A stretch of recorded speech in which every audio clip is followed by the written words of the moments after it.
नमस्कार, स्वागत है स्टडी विद आर के गौतम यूट्यूब चैनल में। आज देखेंगे भारतीय भूगोल का भाग 3 जो जूनियर शिक्षक भर्ती के लिए महत्वपूर्ण होगा। तो शुरू करते हैं।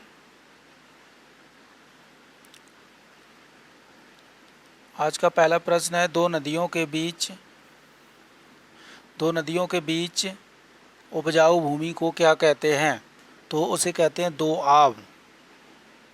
अगला प्रश्न है, भारतीय प्रायद्वीप की सबसे लंबी नदी कौन सी है? तो भारतीय प्रायद्वीप की सबसे लंबी नदी गोदावरी है। अगला प्रश्न है, किस नदी को दक्षिण गंगा कहा जाता है? तो गोदावरी नदी को दक्षिण गंगा कहा जाता है। अगला प्रश्न है आज का, किस नदी का स्रोत भारत से बाहर है? तो इसका आंसर है ब्रह्मपुत्र। अगला प्रश्न, सिंधु नदी का उद्गम होता है तो कहाँ से होता है? तो सिंधु नदी का होता है कैलाश पर्वतमाला से। अगला प्रश्न है,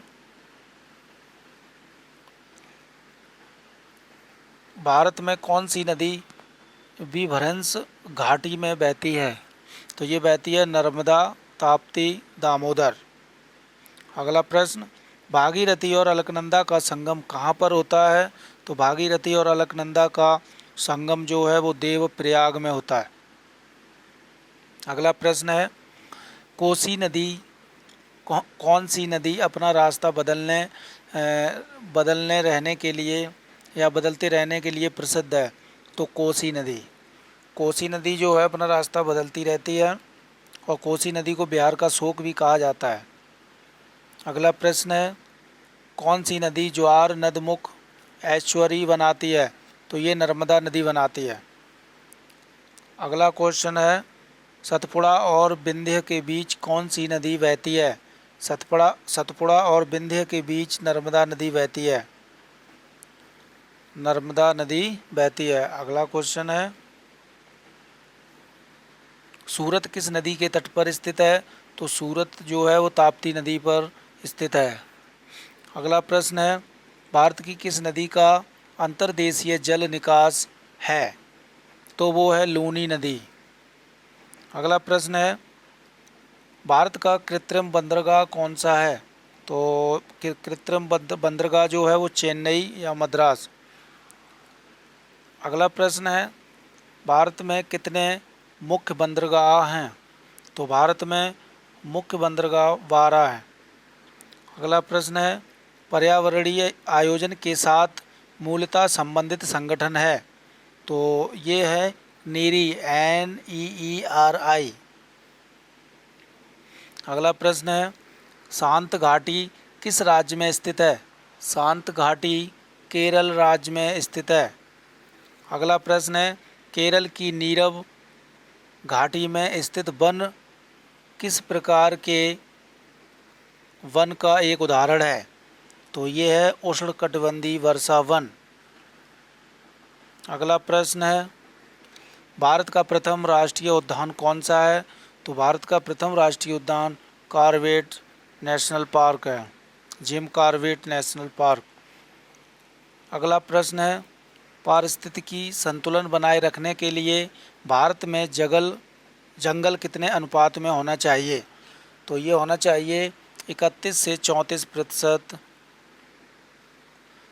अगला प्रश्न है, गंगा डेल्टा के मैंग्रोव वनों को क्या कहा जाता है? तो इन्हें सुंदर वन कहा जाता है। अगला प्रश्न है, हरियाणा में सुविख्यात पक्षी विहार कौन सा है? तो हरियाणा में सुल्तानपुर पक्षी विहार है, मात्र एक ही पक्षी विहार है। अगला प्रश्न है, एकमात्र सेंचुरी है जहां कश्मीरी महामृग पाया जाता है तो वो है दाचीग्राम में कश्मीरी महामृग पाया जाता है। अगला प्रश्न है, प्रसिद्ध गिरी वन कहाँ स्थित है? तो प्रसिद्ध गिरी वन जो है वो गुजरात में स्थित है। अगला प्रश्न है, मैंग्रोव क्या होते हैं? तो मैंग्रोव जो होते हैं डेल्टीय वन, वर्षा वन, उष्णकटिबंधीय वन। अगला प्रश्न है, सुंदरीय वृक्ष सुंदरी वृक्ष किसकी एक विशेष प्रकार की एक वनस्पति है? तो वो है ज्वारीय वन। अगला प्रश्न, जीव मंडल आरक्षित क्षेत्रों की पहली परियोजना स्कीम कौन सी थी? तो वो थी नीलगिरी जीव मंडल आरक्षित क्षेत्र। अगला प्रश्न है, किसे वैश्विक विरासत वन माना जाता है?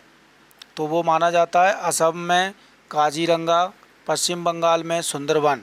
इन दोनों को वैश्विक विरासत वन माना जाता है। अगला प्रश्न है, काजीरंगा राष्ट्रीय उद्यान किसके लिए प्रसिद्ध है? तो काजीरंगा राष्ट्रीय उद्यान गैंडा के लिए प्रसिद्ध है। अगला प्रश्न है,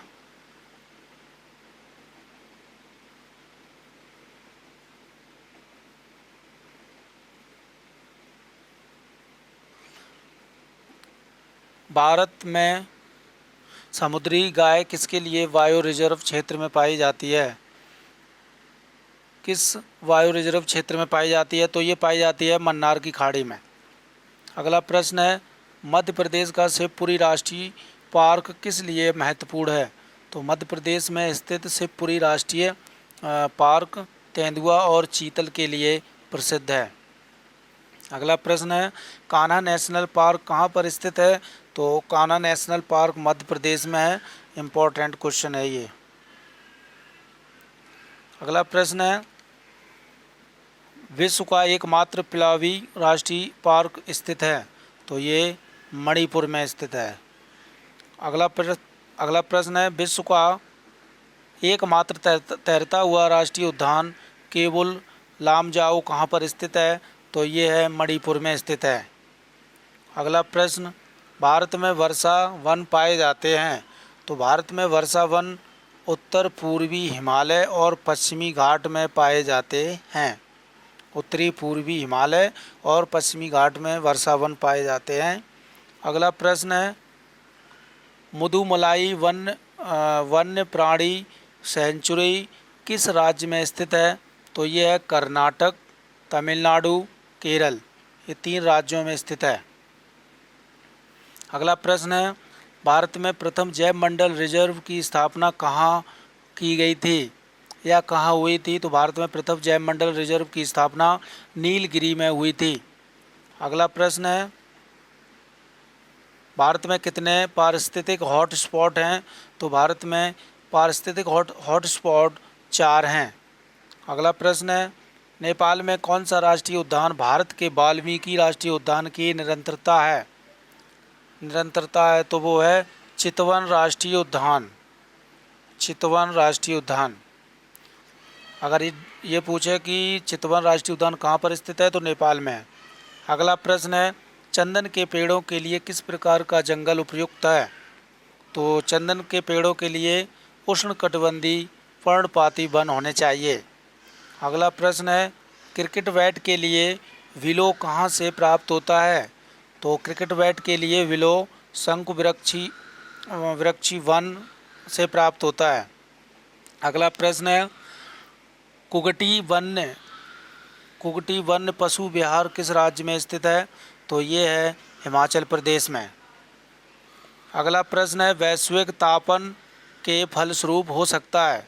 वैश्विक तापन के फलस्वरूप हो सकता है समुद्र तल में वृद्धि, फसल के फलस्वरूप में परिवर्तन और तट रेखा में परिवर्तन। अगला प्रश्न है, चिपको आंदोलन किससे संबंधित है? तो चिपको आंदोलन वन संरक्षण से संबंधित है। अगला प्रश्न है, झूम कृषि अभी भी कहाँ प्रचलित है? तो झूम कृषि जो है मिजोरम, नागालैंड और मणिपुर में की जाती है। अगला प्रश्न है, भारत में किस जाति के गेहूं की खेती की जाती है? तो ब्रांड गेहूं। अगला प्रश्न है, अंतर्वर्ती फसल है? तो अंतर्वर्ती फसल है प्रतिस्थापित फसलें जो तब रोपित की जाती हैं जब नियमित फसल उगने में असफल हो जाएं। अगला प्रश्न है, रबी फसल के मौसम में भारत कौन सी फसल समूह उगाई जाती है?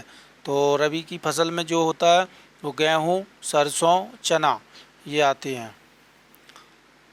अगला प्रश्न है, पठार की स्थलाकृति आदर्श है तो खनन के लिए। पठार की स्थलाकृति किस लिए आदर्श है? तो ये खनन के लिए। अगला प्रश्न है, भारत किसका सबसे बड़ा उत्पादक देश है? तो भारत जो है वो कपास का है, चाय का है, तांबा का है और अभ्रक का है। अगला प्रश्न है, वाणिज्य स्तर पर रबड़ का उत्पादन भारत के किस राज्य में होता है? तो ये होता है केरल, तमिलनाडु, कर्नाटक, इन 3 राज्यों में रबड़ का उत्पादन किया जाता है। अगला प्रश्न है,